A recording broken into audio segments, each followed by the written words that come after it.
Hello, friends. Brad Smith here from The Way. So it has occurred to me in preparing for this week's message that I have learned infinitely more in failure and in defeat than I've ever learned in victory. And I've had my, own ups and downs, my highs and lows throughout life. And I look back upon the things that I learned from the times that I failed or that I was defeated in some way. And I've just learned so many lessons about myself, about God, about life, about the nature of this world. So this week at The Way, we're going to be talking about Jacob and his wrestling match with God in Genesis 32. This is kind of an unusual account referenced in the book of Hosea, chapter 12, whereby Jacob actually wrestles with God. And what we really see is this is a pre-incarnate appearance of Christ. This is a Christophany. And we learned last week that Jesus, he sees us. He is a God who sees us. And some of the challenging things of that are that he sees right to our hearts.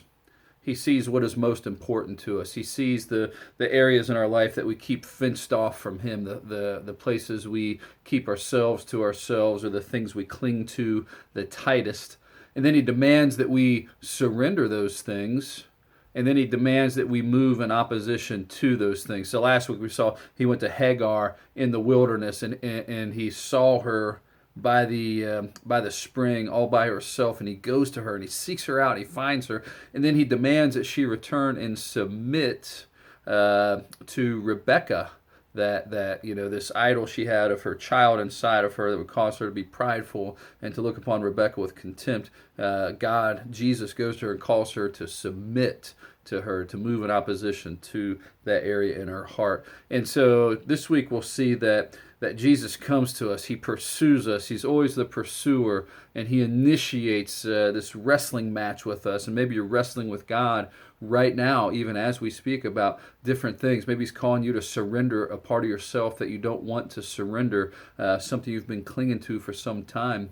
I became a Christian in March of 2005, and I had that started a 13-year wrestling match with Jesus, whereby he called me to surrender a part of myself that I clung to. It is a part of myself that had been with me since I was a young boy, and I just clung to this various aspect of myself, even though it became harder and harder and harder to resist him, until finally I could resist no more in July of 2017, and I surrendered that to him fully. I was wrestling with Jesus. So hey, this weekend we're going to talk about wrestling with God, wrestling with Jesus. What's that mean? What's that look like? How do we respond? And ultimately, we see that this is cause for rejoice.